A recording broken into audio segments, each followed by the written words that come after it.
Now to those major developments in the Middle East over the past few hours. After more than 2 years of war, President Trump has confirmed that Israel and Hamas have agreed to the first phase of his peace plan. This means that all of the remaining hostages that are being held in Gaza will be released, hopefully in the coming days, and Israeli troops will withdraw to an agreed position.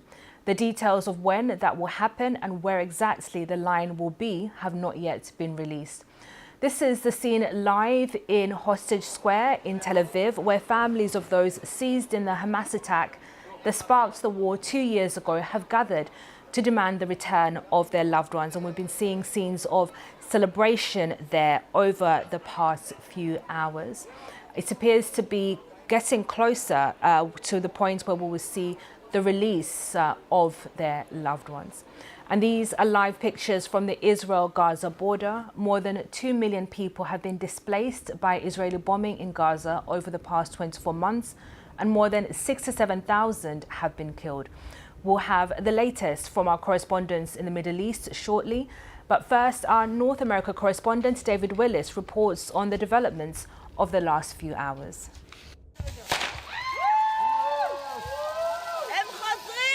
Jubilation in the Middle East, the hope of peace for Israelis and Palestinians, prompting an outpouring of celebration from both sides in the conflict.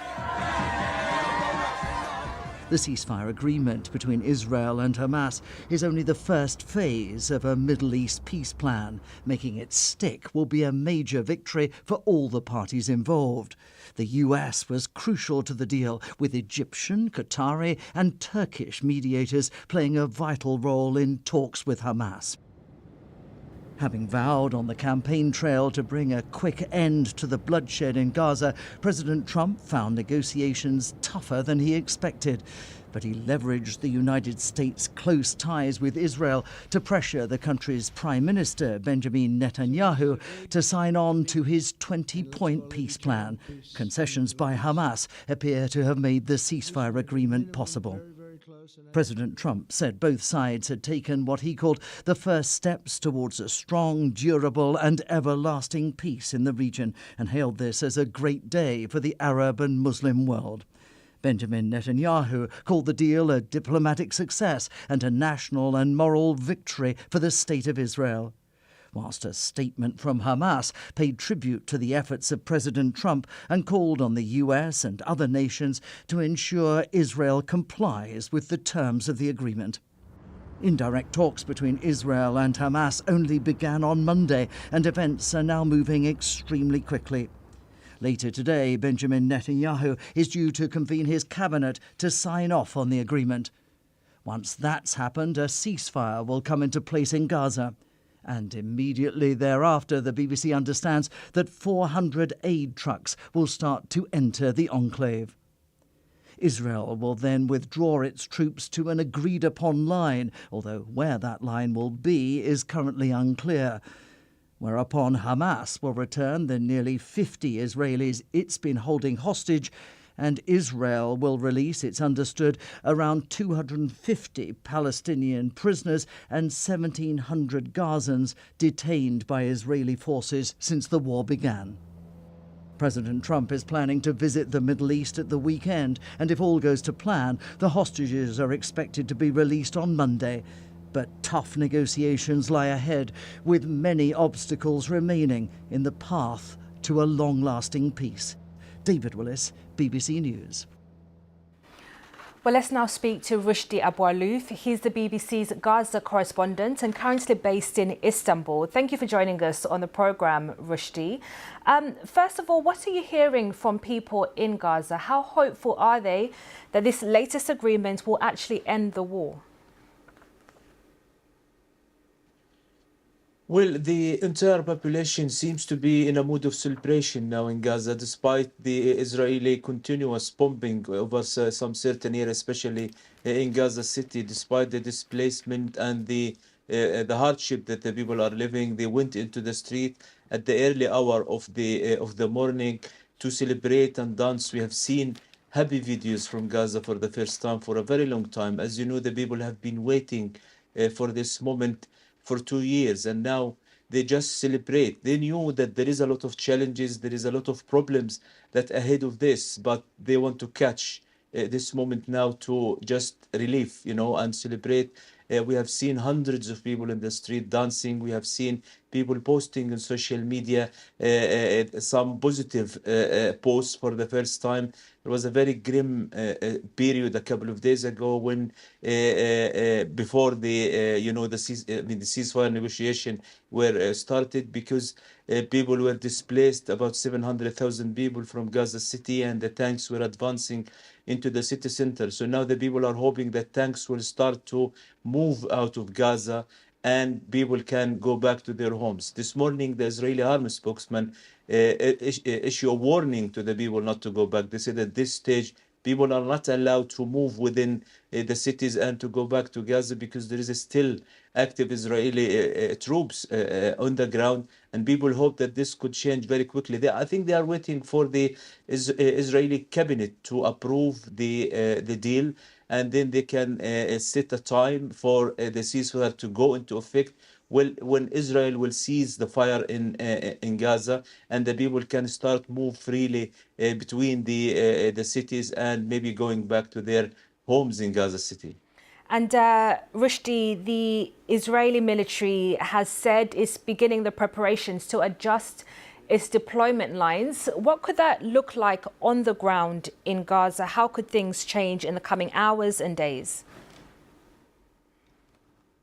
That was a very complicated issue because according to the President Trump plan, the yellow line, which was drawn in the map, is keeping 55% of the land under full Israeli security control, which prevent about 1 million people from going back to their homes in the first stage. There was a lot of negotiation about it, and I think the line was adjusted to, as the senior Palestinian official said, to make it consider the Israeli concern security-wise, and also to give Hamas the chance to find more bodies and handle more bodies to the Israelis, because Hamas said that some of the bodies are buried under the rubble and some of them are buried in an area that is under Israeli control.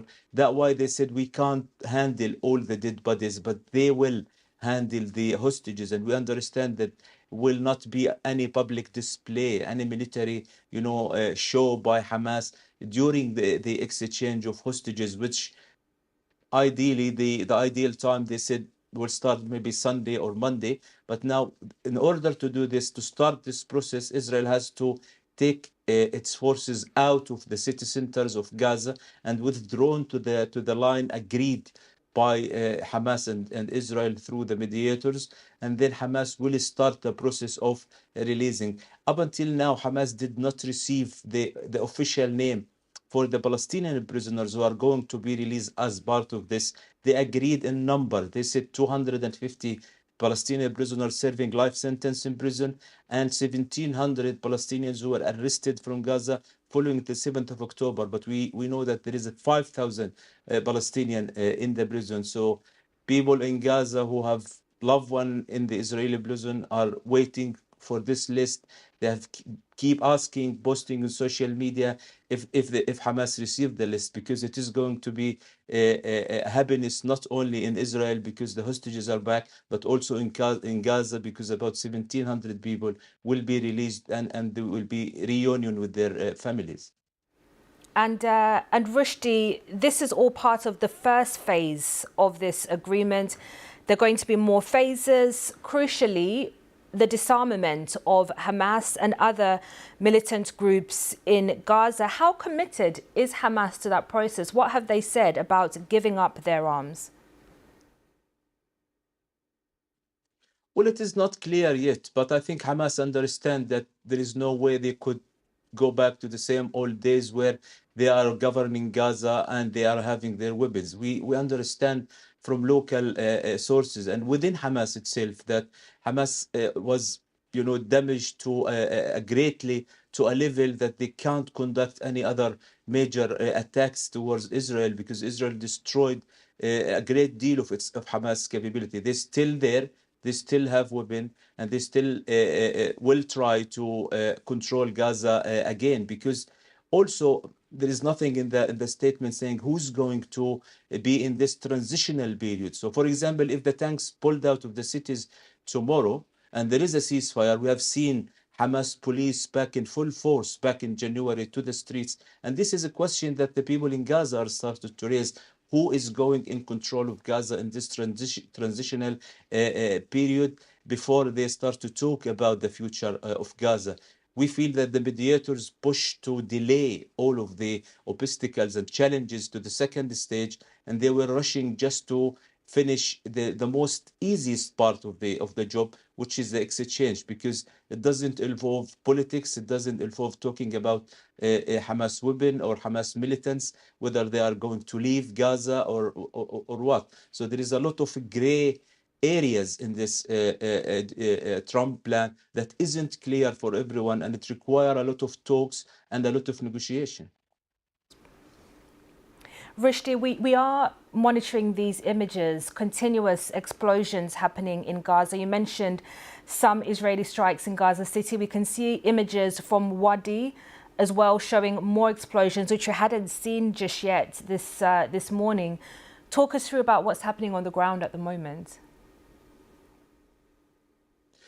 Well, look, there is active Israeli troops within Gaza City. They are controlling about 60% of Gaza City, and they are about 400, 500 meters from Gaza city center. This is the biggest operation for Israel, but they are still in control of Rafah, and they are conducting operation in Khan Yunis, the second biggest city in the south. So there is Israeli troops everywhere in Gaza. And sometimes when the army withdrawn from Gaza, we have seen this in the past, that they fire smoke bombs, they fire artillery, just to create the land for the troops to pull out of Gaza. Not sure if they started to pull out of Gaza, but people are reporting that there is explosions in Gaza City, there is explosions in the middle and in Khan Yunis. And at least one of the hospitals in Gaza reported that one dead and several injured from Israeli quadcopter drone that opened fire towards a group of people who were trying to return back to their homes in a place that is under Israeli active military operation. We have seen this happening back in January in the first moment of the ceasefire, when Israel hit a couple of places, was about 9 people killed, I remember, at that day. So that's why most of the time people are advising in social media, don't move, it's very critical time, wait until there is official announcement that ceasefire goes into effect. And between now and then, it is going to be a lot of problems and a lot of shootings and a lot of obstacles and a lot of, violation maybe from both sides. Rushdie, thank you. That's our Gaza correspondent, Rushdie Abuluf, joining us from Istanbul there.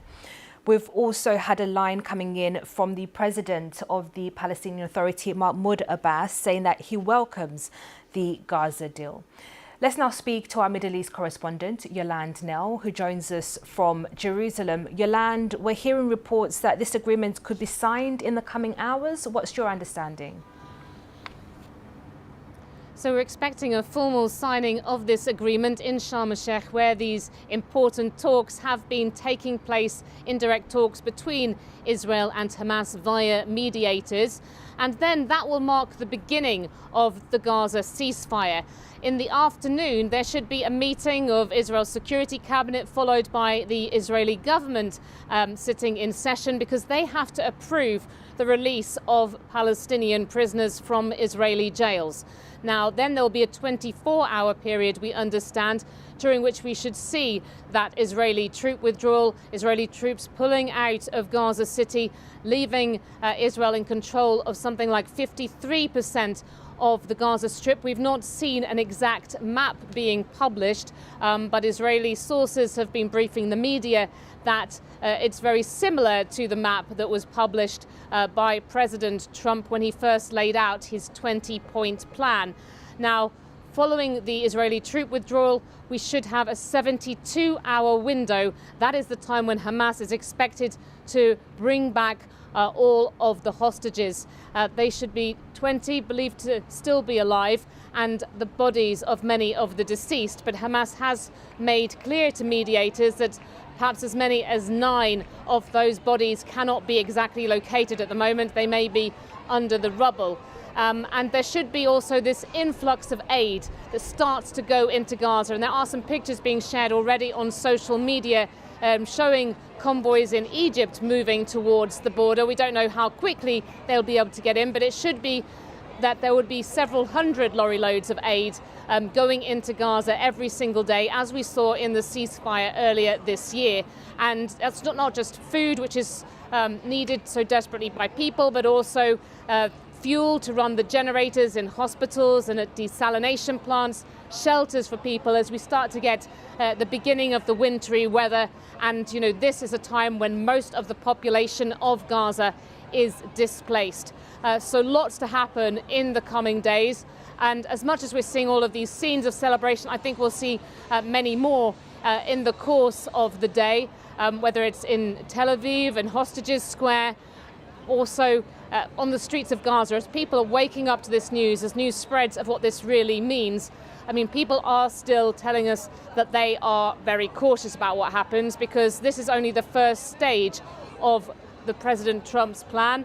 And what will happen? Will it get to the final stages? This could well be the last, some people are saying. They're very worried that so many thorny issues have not been discussed in these talks in Sharm el-Sheikh, although that's understandable. What could be achieved in just a few days' time. But there's worry about this, leading to a loss of momentum, a loss of will. President Trump is expected to come to Israel on Sunday. He'll give an address to the Israeli parliament. He could well be here as Israeli hostages are being released. That will be a big moment for him. But it's really, requires his energy and that of other mediators from around the region to try to push things on to later stages in President Trump's plan. If you look at Gaza, what is needed there in terms of reconstruction, and most of the strip now devastated by 2 years of a really brutal war, it's going to be a huge task. There is that issue of Hamas disarmament. That has been a constant demand of Israel, that Hamas and other Palestinian armed groups should give up their weapons. They have repeatedly refused to do so unless there is the creation of a sovereign Palestinian state. So, we have to watch now and see what happens. And as much as the next few days are going to be really momentous, it's also what happens next. And as you mentioned there, Yolande, President Trump due in Israel at the weekend, perhaps to cement this deal. I understand he'll be addressing legislators there in Israel. That's right. He's going to speak to the Israeli Knesset, the parliament, on Sunday. And, I'm sure this will be a moment of glory for him, and he will be talking about the need for peace, what he has done. Israeli people in general, not just the hostage families, they are extremely thankful to President Trump. They see that it is his involvement that has just been the crucial factor here at pushing this deal across the line. Yolande, thank you. That's our Middle East correspondent, Yolande Nell, there in Jerusalem for us.